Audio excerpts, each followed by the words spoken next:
Welcome back to Neon Galactic, a podcast produced by PBS affiliate Key TV in Northern California.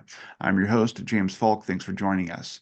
Please remember to like this video and follow this podcast. Give these interviews and conversations a thumbs up to let us know that you appreciate the work we're doing to explore these seemingly inexplicable aspects of the human experience. No one profits from these videos and audio recordings. KEAT is a nonprofit public television station, and I conduct these interviews when I can, sleeping them in between the bulk of my daily responsibilities. I do all this because I believe this conversation is an absolutely pivotal part of where we're all headed as a species. Your support and attention helps to confirm that choice and continue these efforts, and the more you guys respond, the more I can accomplish. Our guest today is Kevin Cann. He's not a household name, certainly, although a recent book by noted scholar and dean of anomalous studies, Jeffrey Kripal from Rice University, How to Think Impossibly, features him quite prominently as it wrestles with the nature of a universe that accommodates the many types of strange and transformative experiences people have every day. Kevin is a brilliant thinker, a high-order experiencer, and a man with autism. From this interview, you'll see that he thinks differently than most people and has had an extremely difficult and traumatic life. Having myself been raised by a father with paranoid schizophrenia, one prone to violent episodes, I resonate deeply with Kevin's story of surviving abuse and finding ways to escape that toxicity. While I turned to drugs, Kevin found himself an entire universe that most of us never encounter. He became a kind of traveler through bizarre dimensions, and his many and varied encounters with the phenomenon have also shaped him into a kind of hip-shooting seeker and philosopher, someone who may well have access to a kind of wisdom most don't even know exists. His experience reveals a deep and fundamental connection between the phenomenon we cover here in various guises and the experience of trauma. He believes that the wiring of the autistic brain likely opens people up to channels of deep perception that have long been denied to the human species, and that many of the world's visionaries throughout history may well have also been so wired. This is a fantastic conversation with a unique and brilliant mind. Please enjoy. Having read about your story and Jeffrey Kripal's How to Think Impossibly, there were a couple of compelling points right off the top that I noticed. The first was that you're an experiencer and that it seems like trauma may have a significant role to play in maybe what opened you up to these experiences, or at least making you more sensitive than most. I'm a person who had significant childhood trauma. My father was a paranoid schizophrenic, and so I had a lot of unpleasant experiences as a child and a lot of violence and that sort of thing. So that kind of resonated with me, and I was wondering if you could explain the connections that you see between your own personal experience and your own personal trauma, and where you've come to today with the experiences that you've had and the worldview that you've developed. Really great question, and I'm sorry that you experienced trauma, but it'll give you an appreciation for the subject. Probably half of what I write about in private is about trauma. And for example, I've probably sent Mr. Jeff, I don't know, easily 500 essays on trauma and associated topics. The poor man has the most saturated email inbox in the world, and I account for probably 10% of it. He's such a great individual. When there's something there, he will listen to determine if there's something there. But yeah, trauma. I need to bring up autism, high functioning autism in my case first, because to be autistic is to be in a state of trauma from birth. So in the old days, in like various philosophies and religions, they would talk about someone being, born enlightened or being born touched or gifted or a natural shaman. My experience is a lot of those folks probably had high functioning autism. That was certainly the case with me. And when you're high functioning autistic, well, any autistic, regretfully, we don't hear too much from the nonverbal autistic folks, and they have all my love and support. But the high functioning autistic people, they have peaks and valleys of ability, and they're often actually quite verbal and literate. So they can talk about their experience. So that's a plus. But I say, and a lot of people who are autistic will say something, and the ones that think about it a lot, who write books about it, they say that they're not innately plugged into the human mindset. And a lot of autistics, until they're diagnosed, they don't even think they're human. They might think they're aliens or something, because their theory of mind is just so radically different from everyone else's. And they tend to get in trouble. Their social skills are bad. They can't look people in the eye. They have all manner of problems. Well, I would say that sometimes that problem can lead to a gift. Now, evolution, by the way, evolution from a pure standpoint of just standard scientific neo-Darwinistic evolution, oftentimes something is evolved that's a positive trait, but there are negative traits that come with it. And so long as the positive traits have more survival value than the negative traits, then it's going to remain in the population. So I realized many years ago, when I was 41, actually, I was diagnosed with autism, and I had no clue. But then, since then, the trauma associated with autism and the different mindset has informed all my thinking about spirituality, UFOs, everything. Now, I'm not saying that you can't be and this this phrase, people don't hear it maybe much, neurotypical. And it sounds like an insult, but it's not. It's just, you've got a, you or whomever has a brain, pretty much like other people. And that can be really wonderful. I mean, you could be, a Mozart or something, or whatever. You could be quite brilliant with a, quote, normal brain. But I'm just saying that the autistic condition can, through trauma and through another mechanism, I would say, can lead towards a sensitivity of a sort. So the trauma in and of itself for anyone, whether autistic or not, I would say it's kind of like poking an amoeba with a stick. You kind of go inside, is this world really real? I mean, I don't feel safe here. And it's like a defense mechanism to start wondering, do I really understand the world around me? Is everyone really just mean to me? Is this the world I live in? And since an autistic doesn't automatically get along with people naturally, the analogy I like to use is, it's like learning to play the piano. They have to slowly, painfully, over years, learn how to, quote, play the social piano. And other people just have it built right in. So since an autistic person or a person with deep trauma has to kind of find some sort of defense mechanism or some sort of framework to try to process everything so it makes sense to them, this means that people who are high-functioning autistic or early on highly traumatized and abused, they may have a more purpose-built, non-standard personality that is open to possibilities. So how does that sound to you, James? I get a little windy, and people say I kind of go all over the place, but I don't have a serialized sort of consciousness. I kind of see a big picture.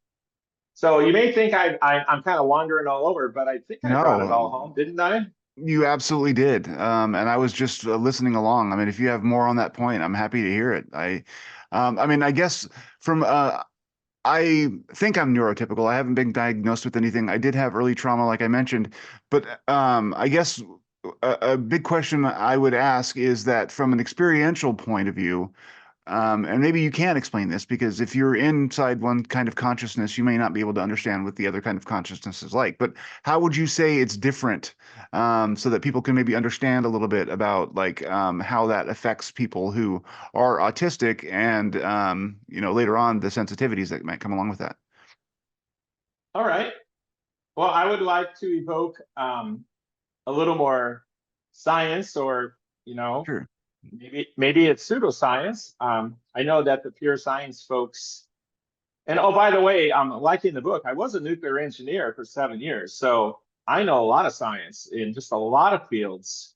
Yeah. Um, And when I I was a mean, little, what pseudoscience is all a exercise in power relationships. It's like people who are in the authority can say, well, that's pseudoscience. Well, until a lot of things that are pseudoscience actually become revolutionary science when people open their minds. So I don't like yes, that yes, word. sir. Yeah, no. Well, you know that Newton, the kind of the father of science, he was an alchemist, and he wrote more alchemy documents than he did science and math documents.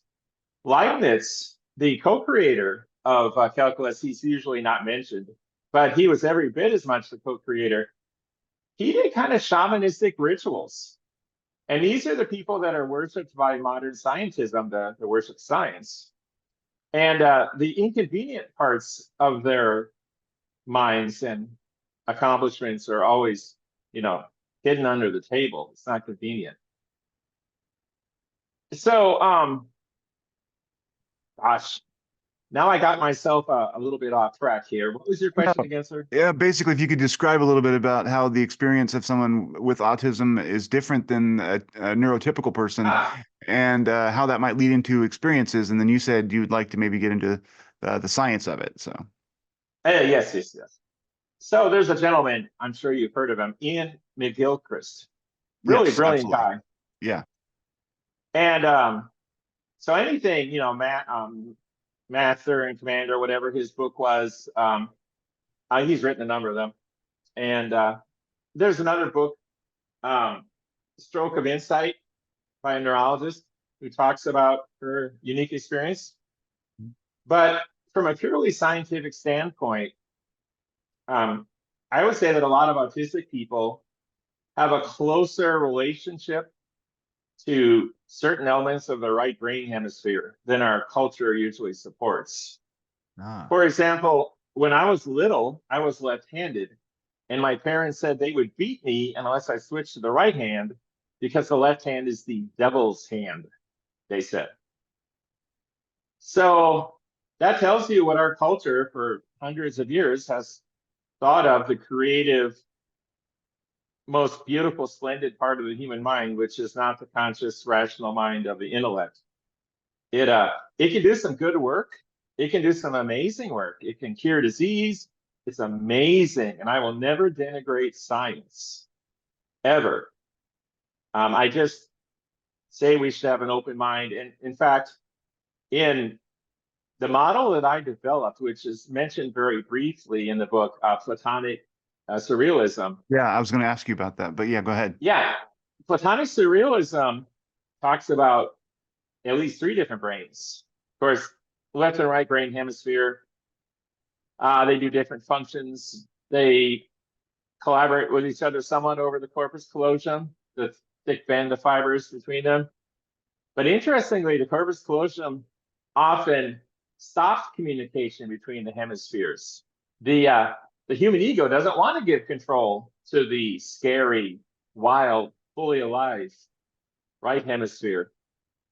And also, there's the enteric nervous system in the intestines. And there are so many neurons there. I forget what the exact number is, but like 20% of all neurons in the human body aren't in the brain, they're in the gut. So it has a little bit of awareness too.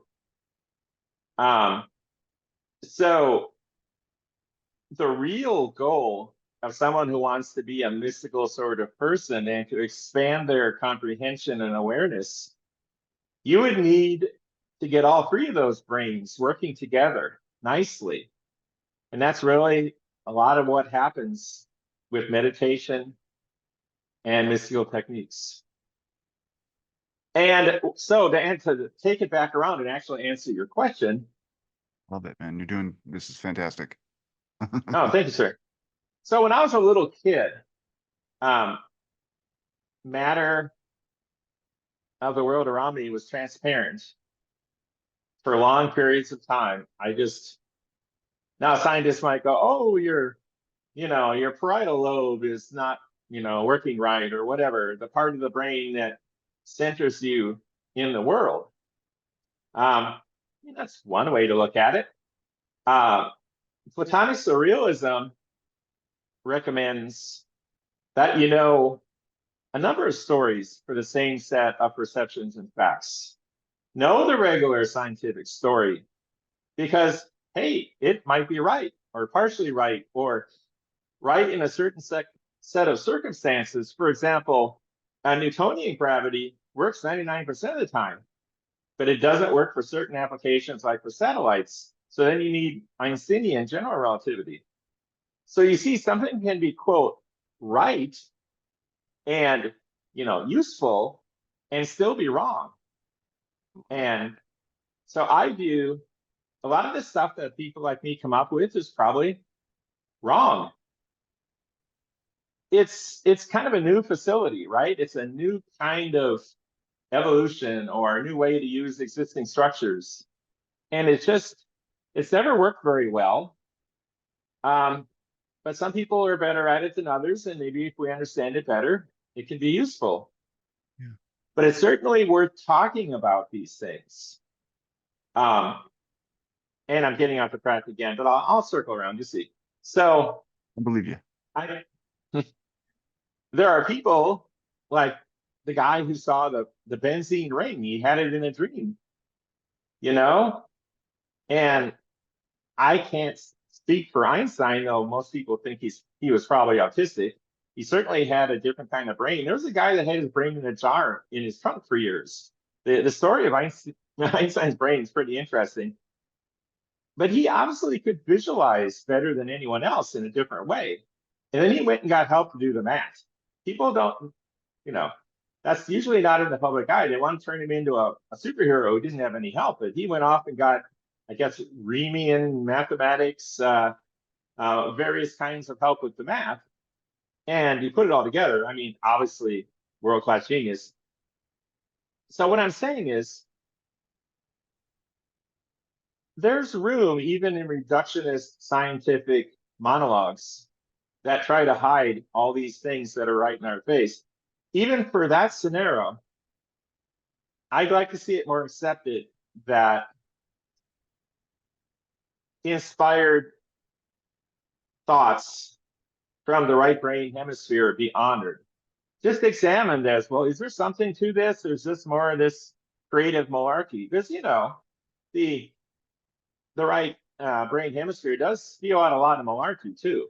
I mean, come on, it's serious. I mean, we know this, but at times it's some of the most beautiful malarkey we've ever seen. Exactly right. And it's So, interesting. Go ahead. Sorry. Oh, no problem. So when I was a little kid, I had all these anomalous experiences, and it was just natural. I was beaten with rods. I was threatened with death by my parents. I lived in a condemned building in the woods, basically. It was just utterly horrific. And I didn't have anyone around me except for my two very defective parents. So I spent a lot of time alone in the grove. And I just looked into nature, and nature looked into me. And I didn't have the standard noisy mind where people go, they have an inner dialogue, words in their head of, well, I am this, and this is important to me, and how do I do this so this person likes me? I've never had that. I think more in associational patterns from my right brain hemisphere. And it's the right brain hemisphere that can see the big picture. Now, there's all this controversy about whether the right brain hemisphere, and some people can be kind of like cosmic consciousness if it can actually reach out beyond itself or not. But even if you weren't to believe in that, if you stuff your unconscious mind with information and don't allow yourself to come to conclusions, there's a little technique you can do. I developed it when I was 12 years old, which was more than 50 years ago. And when I wanted to know something, I would simply feed all possible information I could get my hands on. Generally, natural perceptions over books. I have a funny story about that too, but books too. And instead of letting the conscious rational mind chop it up and then come to some comforting or standardized conclusion, sometimes I'd have something in my unconscious mind, which, by the way, is not entirely unconscious to me. That's kind of the whole point. I have access to it to some degree. I had something that percolated back there for over 50 years. You see, one of the faults, and I'll just say this, one of the faults of human beings is, and it's not their fault, that is their fault. Evolution made it where brain processing for immediate survival had to take precedence or we wouldn't have survived. You know, if you hear some crinkling in the leaves, and if you're thinking about, you know, the big picture of philosophy, the kitty will jump out and eat you, or the snake will strike you. So just like Donald Hoffman says, we evolved with the minimum we needed to survive in this environment. And even if we were much more than that, kind of the universe pondering itself, which is, I view as true, we couldn't afford a lot of that sort of lollygagging around thinking like that. We had to survive. Now, the local shaman did have the time to think about this stuff because it was his job. And our culture was a healthier place when we had that local shaman. Now, of course, later on, there was the development of religion, which is when neurotypical people seized principles they thought the shaman was saying and used it to take power, but they just destroyed the beauty of the original true thing. And this is way off the track on the subject of trauma, but I would like to say Please. that nearly all founders of religions were beautiful people, probably on the autistic spectrum. Jesus too. There's people who have written books on this. And people who wanted to seize power, like the Apostle Paul in the case of Christianity. If you read what he wrote, he almost doesn't mention Jesus. In fact, he mentions the Christ, which is a title meaning anointed one. And he had it in his mind as some sort of Neoplatonic philosophy. That was his actual personal belief. And he created this huge thing, this huge structure. You know, he and the early church fathers did this huge orthodoxy that put them in charge of the world. I think Jesus would have ran after him with that cord that he used to chase out the money changers, the whole lot of them. I think Paul and the early church fathers utterly destroyed the spiritual genius known as Jesus. So I have very strong feelings about this.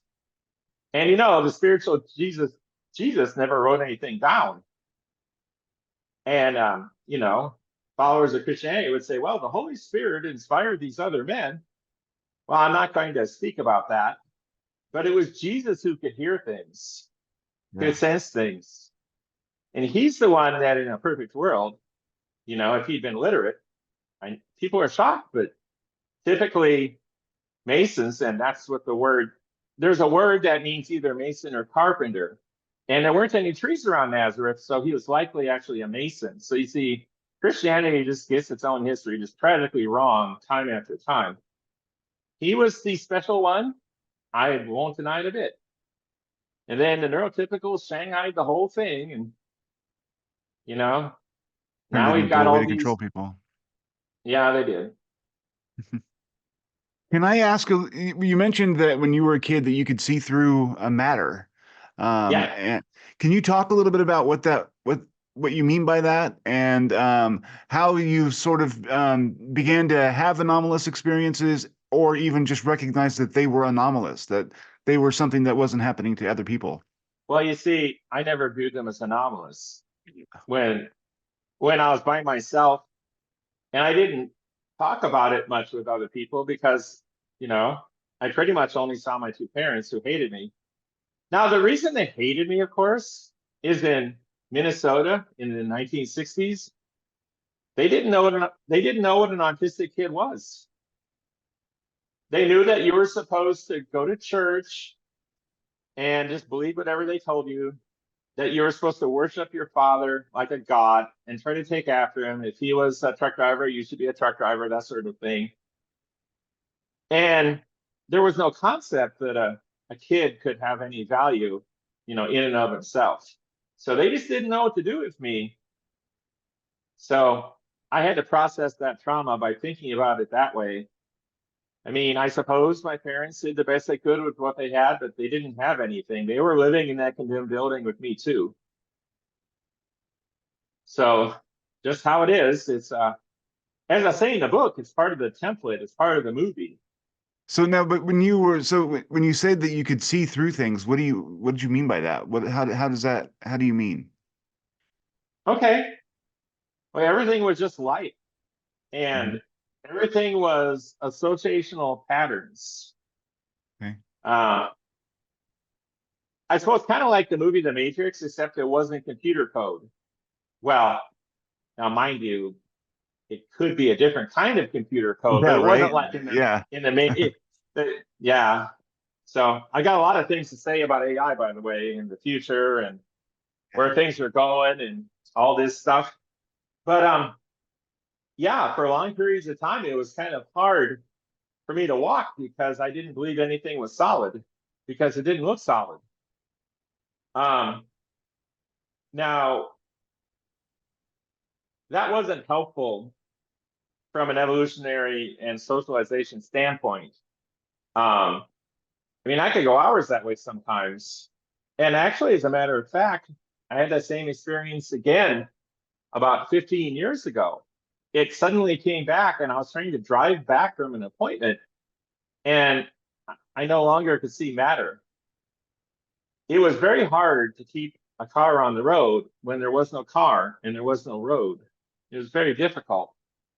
And oh, by the way, I've had my brain looked at pretty thoroughly, you know, no Yeah. transient, you know, sort of TOEs or anything in my brain like that. I got a perfectly healthy brain as far as anyone knows. So, I mean, that must have been enormously challenging for you to eventually get to a place where you could succeed socially. How did you begin to do that? I mean, if especially coming from a situation where you have abusive parents who are obviously judging you, I mean, how did you survive and how did you learn how to embrace your experiences as a gift? Um, So a lot of people yeah, wouldn't, I mean, I'm sure the history is full of people who were just lost as a result of that kind of thing. So congratulations for having survived and bringing I don't know what this wisdom forward because it's powerful stuff. okay, thank you. Um, Part of it is I seem to have, and this will sound like bullshit to scientists and to other people it won't sound like bullshit. I seem to have come to the world with a great deal of information somehow. Mhm. And that sounds all mystical. It is what it is, right? Yeah. But also, um, I found a set of Funkin Wagnall encyclopedias when I was like 8 years old. My stepfather had thrown them in the garbage pit that was on fire because we burned our garbage like, we were simple country folk. And I pulled them out and I go, "What's this?" And he said, "Oh, they're garbage. They were printed in like 1880." And so, there's nothing in there worth knowing. And I said, "Can I have them?" And he said, "Oh, okay." And so I read it front to back. And so I got all this 1880s knowledge, which of course, probably 50% of it is wrong now. But it made my mind alive and I picked up just enough that I realized, no, I was right. They were wrong. And so that's what sparked my love of science and learning ever since. Now, somehow I was able to develop a framework when I was young to make myself strong. It was around the age of 12, I came across my first spiritual book. It was from Alan Watts. Now, Alan Watts is one of the most amazing human beings ever to live in the history of the world. And you know, the fact that he was drunk a lot and chased around women and all this and that, it doesn't make any difference. Humans are also animals. They do these things. It's cool. It's fine. They don't hurt anybody anyway. But he was brilliant. And so I read some Alan Watts, and I realized there were other people like me out there. So it was okay to be different. So I just needed that little bit of permission, so to speak. Now, there's a very funny story I love telling about Alan Watts. So I was reading his book, Pillars of Zen in the West, something like that. And so I was maybe 20% into the book. And Mr. Watts said, well, you know, you shouldn't just read other people's words and take them to be true. You should determine things for yourself. So I shut the book, and I never read any other stuff of that nature for more than 10 years. Because, well, the man himself said, don't read me, make up your own mind. Yeah. So I learned that I could just observe the world around me, and I could learn things. And I've been that way my whole life ever since. Now, to close the loop on that,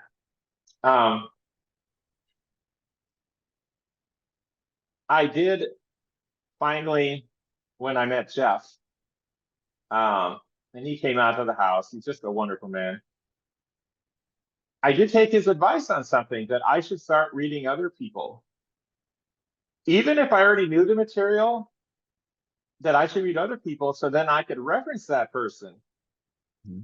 For example, in Platonic Surrealism, there's a system that I used to call a spiritual quanta. And I stopped using that term because the physicists get so upset with idiots like me who want to Shanghai some of their words for a metaphor. So I don't use that term anymore. And I used to call it Platonic nodes. I'm talking about a minimal unit of, let's call it, basic reality. Yeah. And later on, I came across Leibniz, who said, he talked about monads. So when I say, well, Leibniz talked about monads, and people perk up and they suddenly understand what I'm talking about a bit. Yeah. So, and for example, I read some Bernardo Castro, and Bernardo is a freaking genius. Okay. And I read one of his books. I read two of his books so far. And he talks about how consciousness loops back on itself is a fundamental unit. Well, I don't talk about consciousness too much because it's awareness that actually is a higher order reality that needs talking about in our culture, not consciousness. Consciousness is like a garbage pail, good and bad, you know?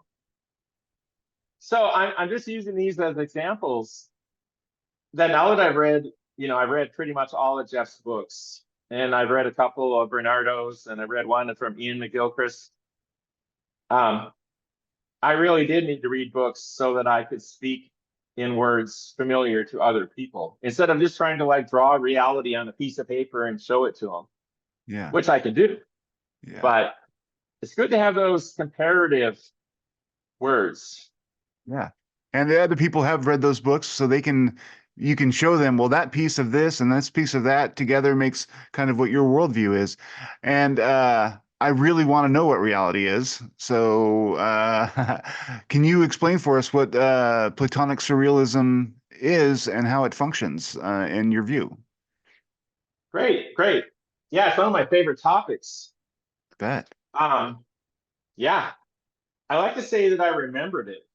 And actually, I'd say that we all remember everything. I mean, well, I'll just start out with the basics. Okay, In great. Platonic Surrealism, the primary concept is there's a thing called potentiality, I call it. And it is simply a atemporal, aspatial kind of like field of all properties, all possibilities, and all interactions that those possibilities and properties can engage in. And that is the fundamental unit of everything. Now, this field, I'm going to call it a field, and if this will roll their eyes at me, but I don't have any other metaphor, you know? Nothing for spirituality touches this. They're like 2 levels down. All of the spiritual books ever written are like 2 levels down from this. Oh, I suppose I could call it Brahman or Ein Sof or other terms, but those mean, yeah. Those mean what is ineffable, what cannot be described. It's not ineffable, and it's not impossible to describe for me. I live there. And I'll explain that. That sounds like a really grandiose statement. Now, one of the most wonderful things about potentiality is what I call awareness.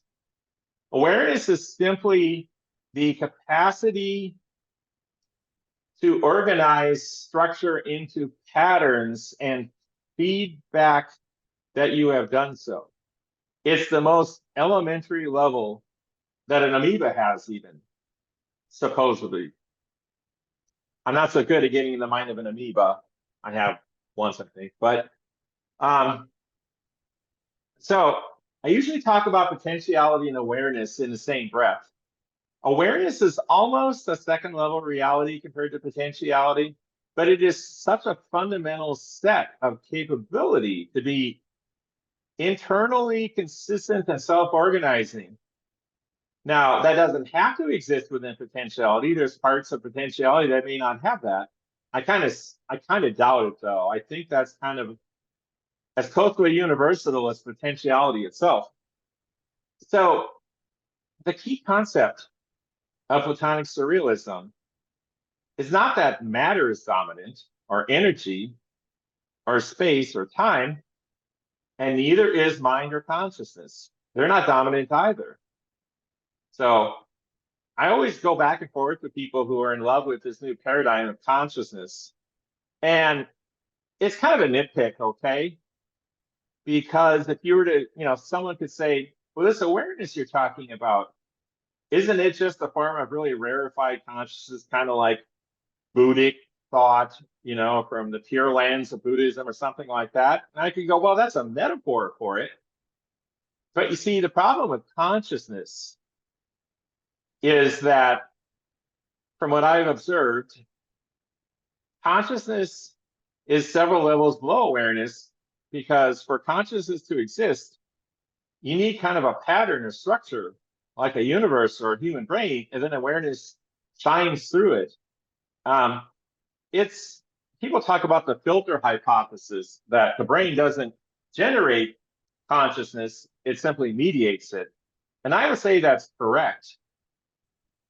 But I'm saying that awareness springs from the most primal source imaginable. And no, I don't call it God. God's like several layers down, okay? Because God's a human concept more than anything. I challenge anyone to erase all the human concepts about God and show me something left that's God. They can't do it. Now, is there something God-like? Yeah, potentiality. But is potentiality going around killing whole populations of Native Americans to shove a book in their face? No. Well, yes, it is actually. That is one set of possibilities, but that's not its thing. That's not its only story. It's all stories. That is a story, and we've seen it in this world. All the Native populations wiped out by the self-appointed holy ones. Yeah. In the name of God. Yeah. In the name of God, which they never met. They don't know. So go ahead. There's the potential. And how does that manifest into the lower layers then? Yes. The key point here is that, as I said, neither mind nor matter are dominant. So some people talk about neutral monism. It's a philosophical system. And Jeff really likes neutral monism. And you know what? in a way, I suppose you could say, Platonic Surrealism is kind of like a form of neutral monism, you could say. But the way I use it, at least, and the way I'm developing it, is I call Platonic Surrealism a framework because I intend to have it do work, not just be a out there philosophical system. It's got quantum mechanics falls under it, in my view. A system for healing all the different parts of your awareness and consciousness and taking an evolutionary step. It's all there. You want to summon a UFO? Falls right out of Platonic Surrealism. It's all there. So it's a framework. It's a toolkit kind of that hangs off a form of, you could call it neutral monism. But one must needs carefully consider the word surrealistic. What was that word again? Surrealism. Yeah. The reason it's surrealistic is okay. Yeah, gotcha. Due to the principle of ontological equivalence, I call it. One story is much the same as another story. Or, for example, Esalen, the retreat center that Jeff has been associated with for years. They have a policy, nobody captures the flag. Well, you know what? That's what potentiality says too. Nobody captures the flag because there is no one way to view me. There's only all ways to view me. And once you learn that, summoning a UFO is not necessarily any more difficult than just changing the dial on the TV just a little fraction. Because the thing that keeps us so trapped as human beings is we think that we're physical creatures in a physical world, and that anyone who disagrees with that is batty. And that blocks off 99% of what's real right there.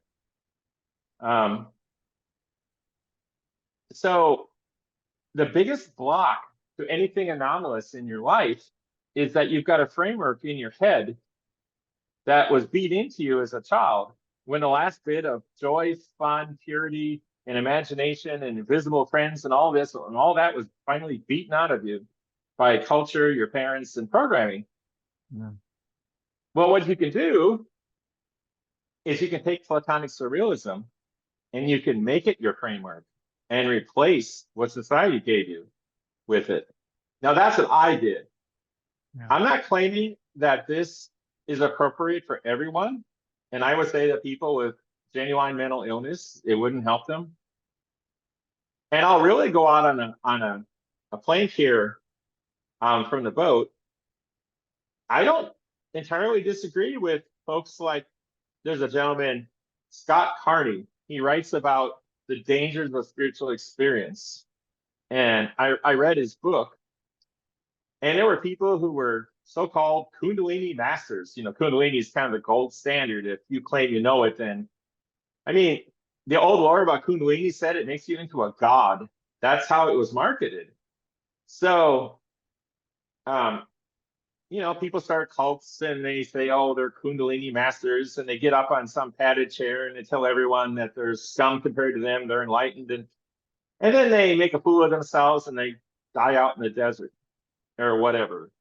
Or bad things happen to them eventually. The birds come home to roost because we're all brothers and sisters and equals here, every last one of us. We're all ontologically equivalent.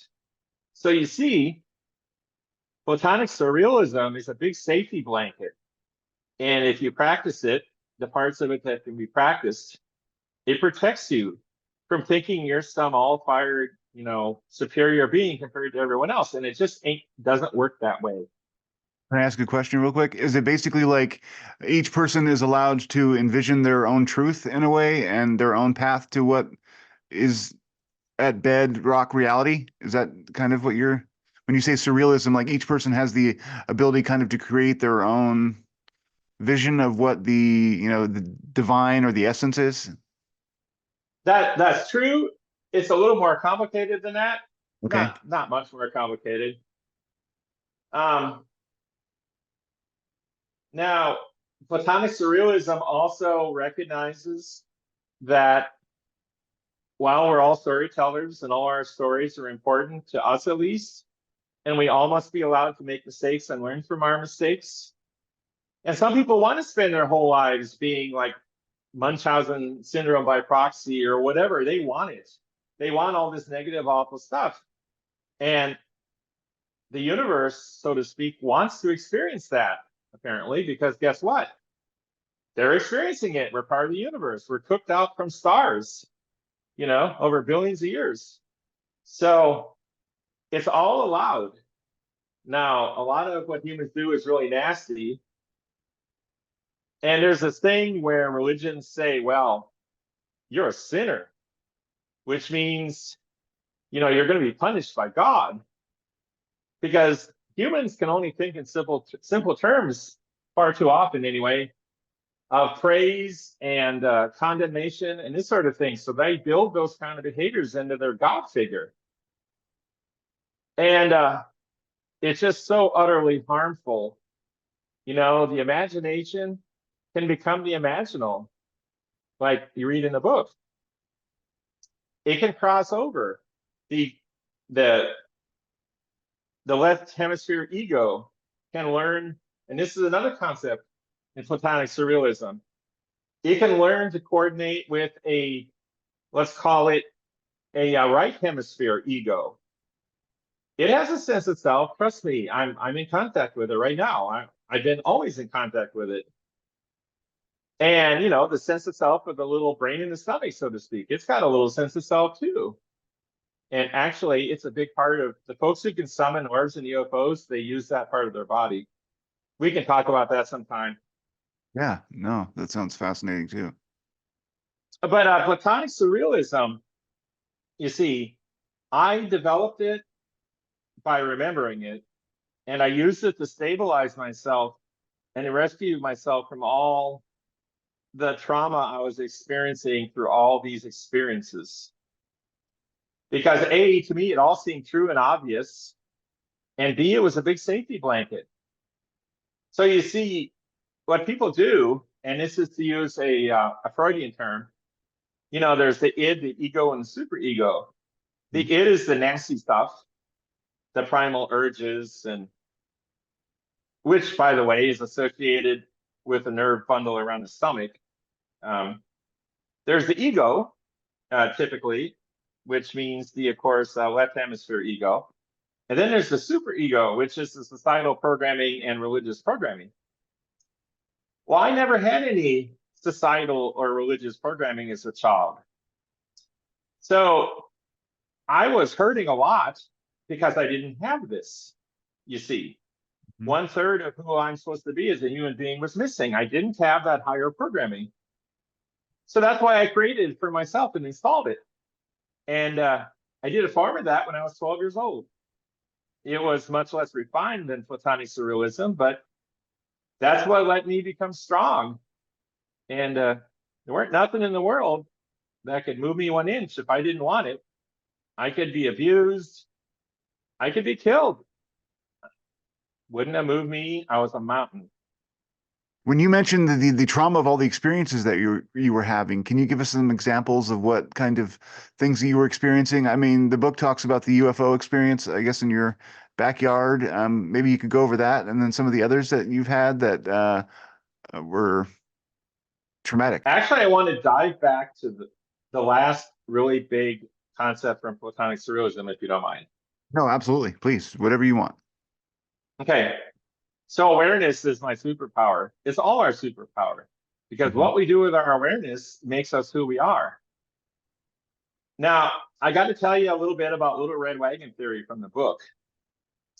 So in the book, there was this kid who had a little red wagon, and he kept hauling it past these guards at guard posts of 2 warring countries.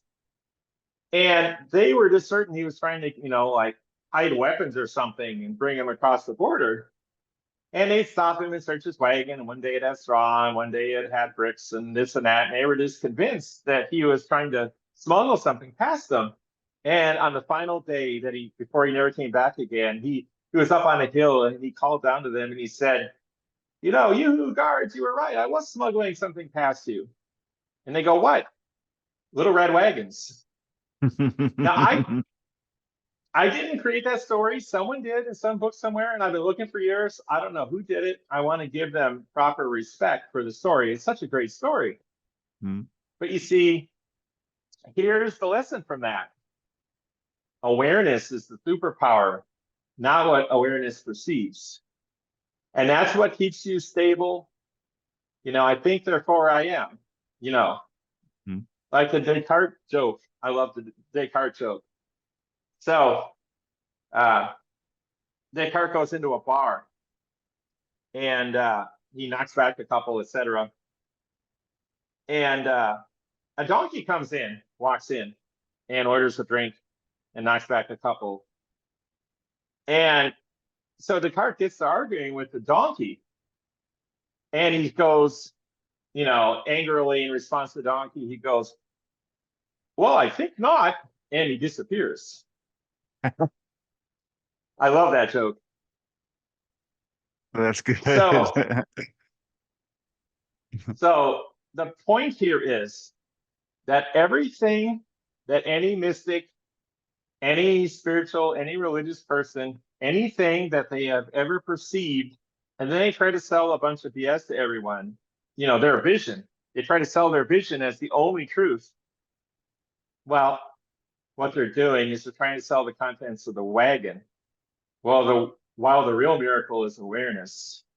You see, in Platonic Surrealism, there's like a little spiritual exercise you can do based on it. I've got some spiritual exercises built into it.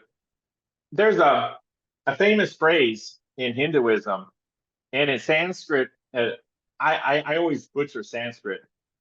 You know, I don't need old dead languages. I've got reality in front of my face, so I don't use the old dead languages. So I have increasingly started to read them because there's much impressive stuff going back. You know, the Vedas, etc., 4,000 years BC. Some of the most amazing stuff you could ever want to read, and quite a bit of truth in it too, by the way. So their phrase is "I am that." It's like Tat Tvam. I don't know Sanskrit. Well, Platonic Surrealism adds one word to it. I am also that. You see, I am pure awareness. And in this very moment, you and I and everything else is inside that velvety black cloud of potentiality, which is also blindingly bright. It depends where you look. But we're all inside of it right now. That's the only real structure. Everything else is a story it tells to itself. And so if you see something in the world that causes you upset, suffering, you could go, I am also that. That's the first stage of the practice. And the second stage of the practice is you learn to do that with your right brain hemisphere non-verbally. It's kind of a recognition. You see, when you become fluent in your right brain hemisphere, in a way, you're speaking the language of the universe itself, because the universe isn't verbal. I mean, there's a verbal thing in places. This is my world, my friend. I love it. It's how can people begin to get more acquainted with their right brain? I mean, that sounds like it's an instrumental part of like some of these realizations, or building your own or filling your own wagon. How do you begin to for people who may be estranged almost entirely from that aspect of their own, you know, mind, how can you begin to develop a relationship with it? Yeah, it's pretty easy. I developed another technique when I was young. And I recognized I was doing it innately. It's like I came to the world with the knowledge, but I realized that it's something that could be developed. So I call it grokking. It's a concept from like the book Stranger in a Strange Land by, oh gosh, who was that? Yeah. Robert Heinlein. So Robert Heinlein. that's the one. Yeah. Major creative brain, major misogynist, but there you go. It was the time. But here, Yeah, there's a little technique. Now, I'm always a little reluctant to give techniques because someone from some religion will go, "Oh, you're making your mind empty so that demons can possess you." They always talk that way. They said the same thing to Jesus, And no, I'm not comparing myself to Jesus, but I'm just saying it's to some people, if you have one thought that's not in the Bible, it's obviously demonic. They wouldn't know a demon if they saw one, trust me. But that's a whole story, and that takes a little nuance. But one technique that I can recommend is that you learn to trace objects with your eyes. Now, here's what I mean. So here's my Diet Mountain Dew, right? Now, instead of the words appearing, "This is Diet Mountain Dew," it is in a bottle. The bottle is made of plastic. That is using functions from your left brain hemisphere. Pardon me. No, it is your left brain hemisphere. So, however, the right brain hemisphere, what you could do is you learn the trick of shutting off the inner dialogue. Now, that's like part of standard meditation, right? And eventually the inner dialogue kind of ceases altogether if you do it long enough. But if you have trouble shutting off the inner dialogue a little bit, just hold your breath. Apparently, holding your breath is an evolutionary thing, just regular standard evolution, where if you're now starving your brain of oxygen, it's going to shut down optional usage, i.e., if you're suffocating, having a head full of thoughts may not help you. I mean, you may figure something out and rescue yourself, but that's part of why meditation works, is holding the breath. It uses just a simple physical thing. This kind of knowledge needs to come out in the world instead of all this gobbledygook about the 11th dimension and all this. This is the kind of stuff we need to be talking about. Yeah, So what do you practical do? applications. Yeah. Yeah, based on reality. Yeah. Funny thing that, yeah. So trace the bottle with your eyes while you're holding your breath. And just see that you don't need to have words to describe it. And you will feel, with just not much practice at all, that your right brain hemisphere recognizes it, knows what it is, but doesn't use words. There you go. If you want a muscle to become stronger, use the muscle. You could also become artistic. You could also start using your left hand. But I find this tracing thing really good. And eventually I got so good at it, I could have whole conversations on any topic without using words. And that helps you hear the universe when it speaks non-verbally. Well, that's an interesting point. You've heard of Diana Pasulka? Oh, of course. Yeah, yeah. In her most recent book, she has a chapter devoted to people who are trying to figure out how to communicate with the earth and with the universe non-verbally by trying to sort of decode whether it's like the sounds of nature or other things to see if there's some sort of intrinsic meaning buried in the details or the audible bits and whatnot. And it sort of sounds like you're doing the same thing, but you're doing it non-verbally, and it's a form of communication, which I think could potentially be really powerful. It is, unless you summon UFOs eventually. You have your system. What is your plan for it? Are you developing it in a like? How are you going to get it in front of people? I mean, podcasts like this, I'm happy to help. But is there any? I mean, how can more people learn about it and benefit from your insights? Well, you've caught me at the very beginning of a process Okay. because I never planned on coming out. Yeah. I didn't want people, trying to find where I live and shove a gun in my face and tell me that I'm disrespecting their holy person and shoot me in the face. Because we know that, religion becomes the thing stuck in your super ego and it gives meaning to your life. So if you think maybe if someone's threatening your religion, you confuse that with your ego and then you go out and kill people. So I never wanted to risk that. I have these conversations quite frequently, and my audience is fairly supportive of, I mean, is interested and fascinated with conversations like these. So hopefully there will be no violent reaction from the people who are watching my show. And you have a lot of beautiful insights. So I think it's a credit to you, your thinking and your vision. And I wouldn't. Hopefully there will be no negative consequences coming from that crowd. I'd like to clear up. I'm not saying I've got some grand vision for the human race and I'm the only person worth listening to. Sure. And Yeah. Yeah. I'm not saying anything like that. I'm just saying I've had experiences. I developed a framework that stabilized me because experiencers often go off the deep end. I mean, they can get suicidal. They say they're being raped by aliens or whatnot. And I'm not saying they're not, but I'm just saying a lot of experiences aren't very stable. I mean, Yeah. it's quite some incredible stuff. So I just want to make a framework. I mean, I'm saying we are pure awareness itself in a field of anything's possible. That's what we really are. Let me quote Jesus for a second.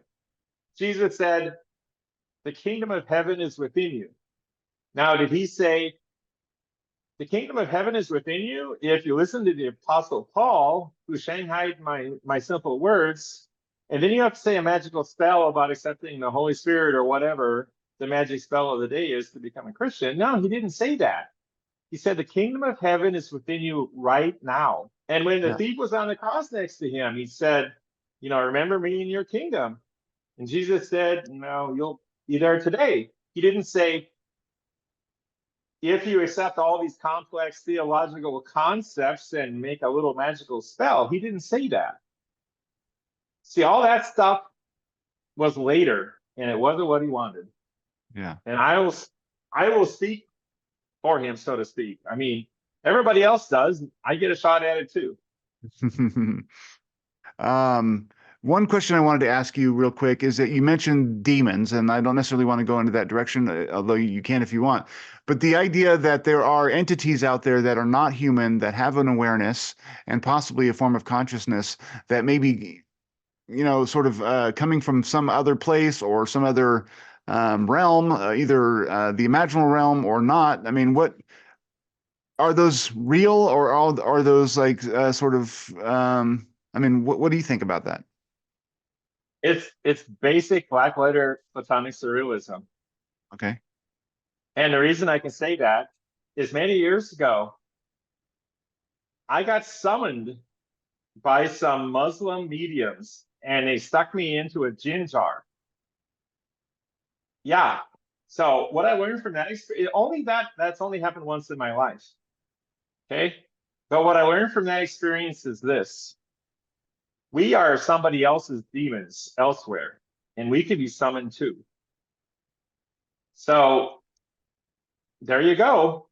I mean, every possible story the universe can tell itself is true somewhere, somewhen.